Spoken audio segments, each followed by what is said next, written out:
Salut à toutes et à tous et bienvenue dans ce nouveau Tips Photoshop. Aujourd'hui, on va s'intéresser à un petit effet de portrait. On va voir comment on va passer un portrait en noir et blanc sur Photoshop et y ajouter des petits effets de néon, des effets graphiques un peu sympas.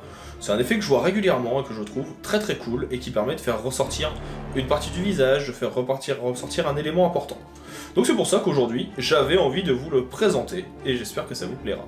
Si c'est le cas, vous connaissez la chanson, vous avez toutes les infos en dessous. Petit like, partage, abonnement, ça permet à la chaîne de se développer et à moi de continuer à vous proposer du contenu. Dans tous les cas, je vous souhaite un bon visionnage de la vidéo et je vous dis à tout de suite. Attaquons notre petit exercice pour créer un effet de néon sur un tatouage par exemple.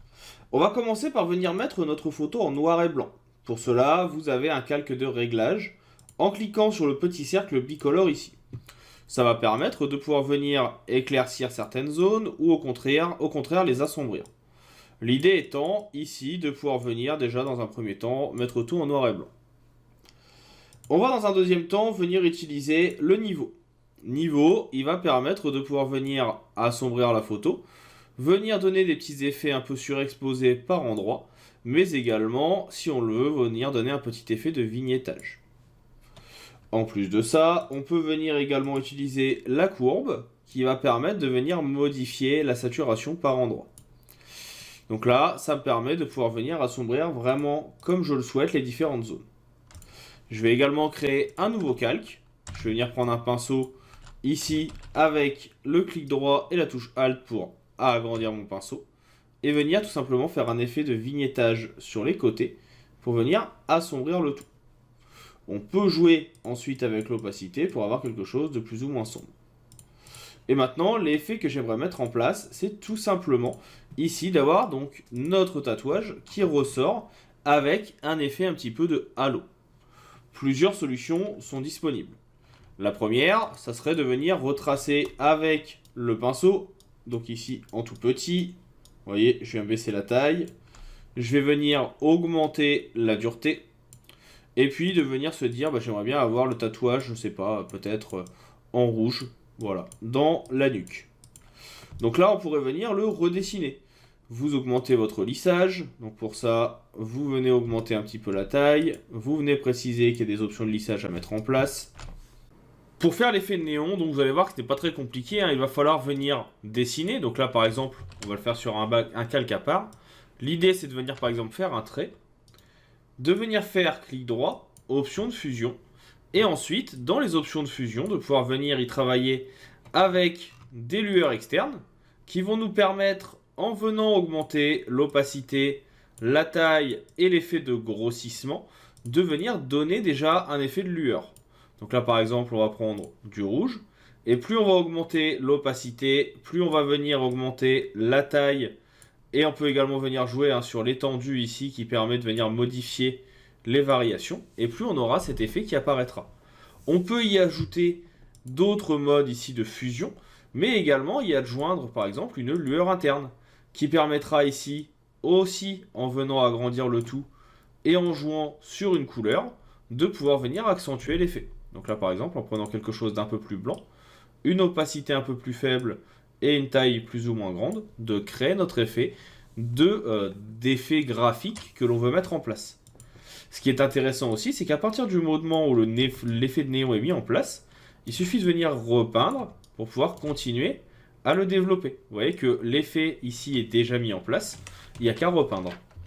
On peut venir également prendre un pinceau, ici, une plume je veux dire, par exemple faire un tracé. Et si vous venez prendre votre pinceau et que vous appuyez sur la touche Entrée, ça va automatiquement suivre le tracé que vous avez fait. L'avantage ici, c'est que si vous faites par exemple clic droit, contour du tracé, mais que vous demandez à simuler la pression, vous pourrez même avoir des petits effets qui vont être arrondis au bout. Alors ça ne marche pas avec tous les pinceaux, mais par exemple si vous prenez celui-ci, qui fonctionne beaucoup mieux à la pression, pareil, si on prend ici notre plume, contour du tracé, si je relâche, on a notre effet qui se met en place. L'effet n'est pas plus compliqué que ça. Vous pouvez maintenant l'utiliser en venant prendre donc votre pinceau, en venant augmenter plus ou moins le flux. Donc là, moi, je vais le baisser un petit peu pour avoir quelque chose d'un peu plus léger. On peut augmenter le lissage et avoir le mode ficelle tirée, avec un lissage beaucoup plus petit, hein, qui permettra d'avoir un suivi.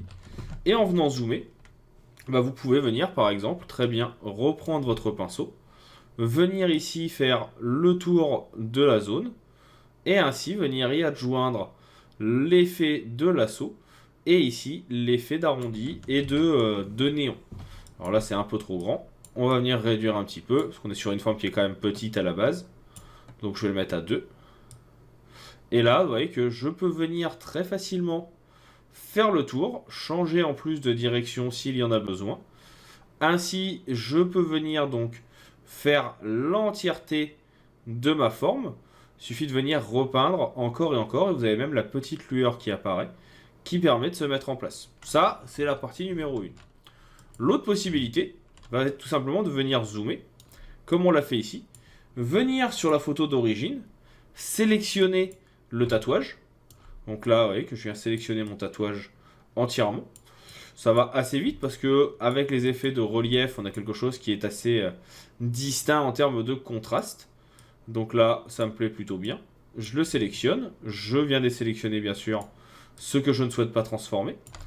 Une fois que c'est fait, je vais juste venir dans sélection, faire un petit modifier contour progressif. On va le mettre à 2 pour avoir quelque chose d'un peu plus flou. Et puis là, pareil, on a toujours notre calque qui est prêt.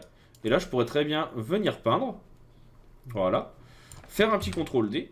Et j'ai ici, donc, on va oublier cette partie-là, mon effet qui est mis en place, avec la possibilité toujours de venir réduire l'effet de néon si besoin. La possibilité aussi de pouvoir venir recliquer pour pouvoir venir accentuer ici l'effet à l'extérieur. On peut également accentuer donc notre effet de néon. On peut venir jouer sur la lueur interne pour accentuer l'effet à l'intérieur.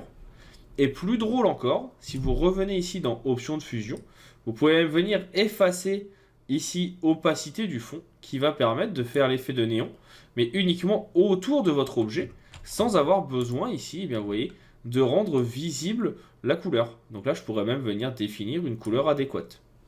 Vous pouvez tout modifier, vous pouvez le faire autant que vous voulez, et ça fonctionne assez bien. Et on peut même aller plus loin. Si vous le souhaitez, vous pouvez même venir changer la couleur à tout moment.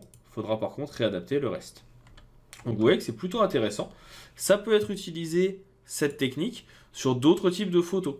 Alors je pourrais par exemple venir reprendre la photo ici d'un portrait, et en reprenant la même astuce, donc ici je vais faire un CTRL-C, CTRL-V pour coller, je supprime ici mon petit effet, et en fait on peut l'utiliser pour venir même faire, pourquoi pas, des formes directement que l'on va venir incruster sur un visage. Je peux venir ici prendre mon outil forme personnalisée, que je vais mettre en mode tracé. On choisit notre forme, on peut prendre par exemple un animal, je sais pas, on peut prendre un... Il n'y a pas un renard? Si, je crois que c'est un renard ici. Je prends mon renard. Une fois qu'il est fait, je le transforme en sélection. Donc vous avez le petit bouton en haut. Vous prenez votre pinceau. Avec votre pinceau, vous venez glisser ici la couleur. Et l'effet se remet en place. Toujours avec la possibilité, si on le souhaite, de venir modifier la taille pour avoir un effet plus visible. Et ça se met en place rapidement. Ça peut être l'occasion aussi, ensuite, de venir utiliser donc des modes de fusion pour incruster l'effet sur la peau directement. Et donc on a nos effets qui se mettent en place très rapidement.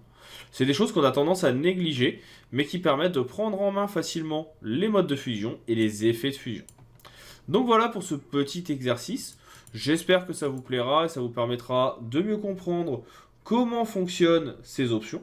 Si jamais vous avez des questions, je reste bien sûr disponible via la section entraide ou la section commentaires. Et puis pour ma part, je vous dis à bientôt pour d'autres astuces et d'autres tutoriels sur Photoshop.